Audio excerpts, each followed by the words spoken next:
Yo, what's up, y'all? It's Rev. Welcome back to another video. I make music summer star, record producer, songwriter, joyful noise chaser. Today's video was inspired by a recent episode I did on the Renoise podcast with THAD KOPEC. He's based out of Nashville. He's a singer, songwriter, and producer. Works with a lot of different artists. He's amazing. Got to check him out. He has this just unique quality to his recordings. It was such a pleasure to connect with him. We talked about gear. We talked about Ableton. We talked about philosophy of art. So if you're interested in that, go ahead and check out the link in the description. One of the things he suggested in the interview was something specific to Ableton, and it's a really cool way to adjust the transients of a particular sound. We can get in there through the clip mode, but then there's also a really great plugin in Ableton Suite called the Drum Bus. Well, I'll let you listen to what he had to say about it, and then I'll jump in Ableton and show you how I use it. I have found so much joy in, of course, the little box down to the left where you pitch shift and all that kind of tempo correction and all that stuff. Okay, so you have a clip, you have the little area where it's you can select beats, pro, complex, transients, whatever. If you select beats and then so it'll give you you can have it chop it up by rhythmically. You can change how it chops it up. And you can do it rhythmically, and then you can kind of bring down the amount. I forget what the word is in the little box, but you can change that to transients, right? So where whenever you hit quantize, wherever it would just automatically choose the transients, you can make it to where they have more or less decay. Let's say you're playing something really rhythmic, and you could make it to where you're only hearing that initial hit, and so it sounds super rhythmic and tight rather than hearing all this sort of it essentially lets you just sort of carve out anything that's not the most necessary rhythmic information. I don't know if this is a tangent or not, but I just discovered the Drum Bus plugin in 11. Dude, I was talking to somebody yesterday, and he said the same thing. It basically takes everything I just described and makes it one knob. You can just, it just says decay, and you just turn decay down. All right, we're in Ableton here. THAD had mentioned this particular function within the clip setting of Ableton that we can start to mess around with the transient. Now, the transient, you can think of that as the attack of a particular sound. So what we are essentially doing is cutting or chopping down the specific sound to fit a percussive vibe that we want to set. Here's my bass.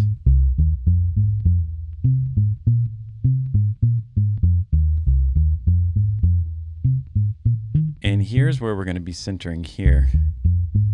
It's warped to the beats, which essentially means that the the software is finding the different transients and trying to line up my funky plan with particular per the grid, okay? So what you can do here, I'm not going to go into all of this yet. There's tons of people out there on YouTube explaining the warp function. It would be good to know it. Maybe I'll do a video about it later on how I use it. So here is this little, it says preserve, whatever that means. I don't know. But basically what you can do is you break down the way that it chops up the audio. If I bring this down, it's really chopping that very low. Listening in and getting all those percussive elements. So that's what we're going to do. We're going to keep that bass line by itself. We'll call this bass low. And then what I'll do is duplicate that and then take this particular clip and move it up, let's say 12. So we have an octave up. Let's hear it. That's weird. But if I go in and start to chop that down a little bit, drop it in the mix, and maybe pan it, then we start to get some interesting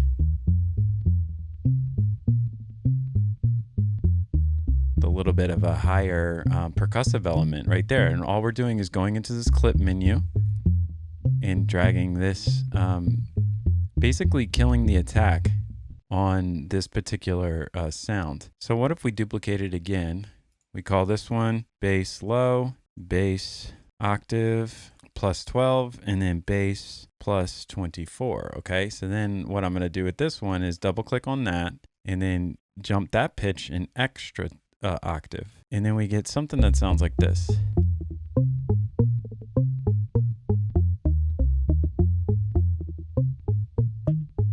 We can drop it to real slow attack.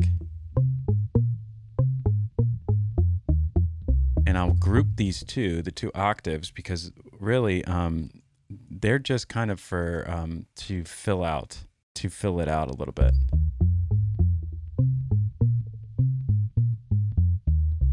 Without it, bring it in slightly.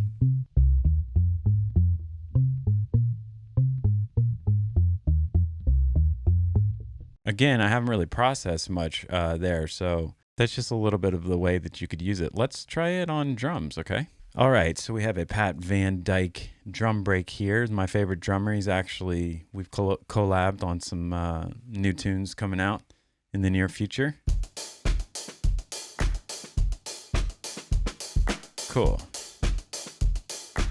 So I think it's at 105. So let me warp it, and then Ableton's going to make some decisions. So I know that this one's at 105, so I'll change the BPM of the entire project to 105. I'll go here and just say warp straight. So this should be more consistent with how he played it. I'm going to take that transient thing and move it all the way over like that.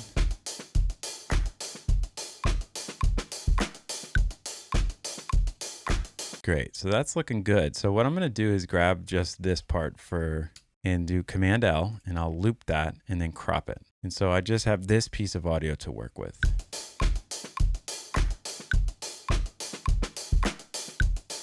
Cool, so that's there. So what we're gonna do is similar process that we did with the bass. I'll take this one, I'll grab this, and I will lower it. I don't know, like down there. Let's hear what they sound like together.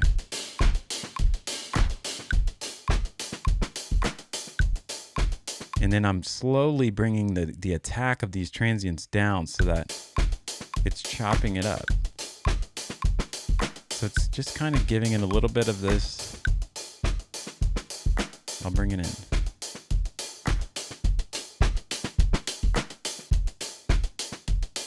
So it's almost like another drummer's playing with him, but like an octave lower, which is cool. Not exactly an octave lower, but a little bit. So let's grab this one and then we'll just move it up a little bit. So now we'll have three drummers playing the same thing. Got a drum line thing going.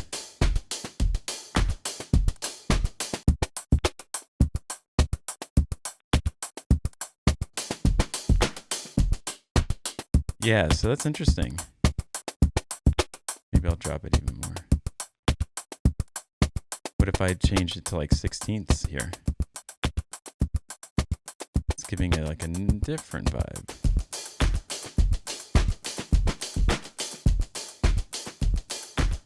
Yeah, so you're kind of getting this interesting percussive switch up. Cool. So then we'll try the drum bus plugin because it does this all in one knob, as Thad said in the interview. Okay, so here's the drum bus plugin. So we're just going to put it on this particular, just this break. Has a few different options: drive, crunch, just distorting it, boom. Woo. This is like a filter. And this is what we want to focus on here. It's the transient designer. So watch if I just cut it all the way to the left. Really cut that down to make it really way more percussive. So you could kind of just like, to really tighten up your drum sound, you could just put it right there so you're not losing everything. You could also go ham like this. And what that's doing is expanding the transients. So you're hearing like everything. The drum bus comes with the suite, but you can do that little trick that I showed in any of the clips, and it's right here when it comes to the warp markers. And once your beat is warped, you can go down here and then change up the transients and chop it down a little bit. So I hope you dug that. Good way to use your sounds, chop it up, expand it, shrink it, grow it, all with unique textures. So if you dig it, go ahead and give it a thumbs up, like, subscribe, send me flowers. And until next time, Keep making noise, y'all. Peace.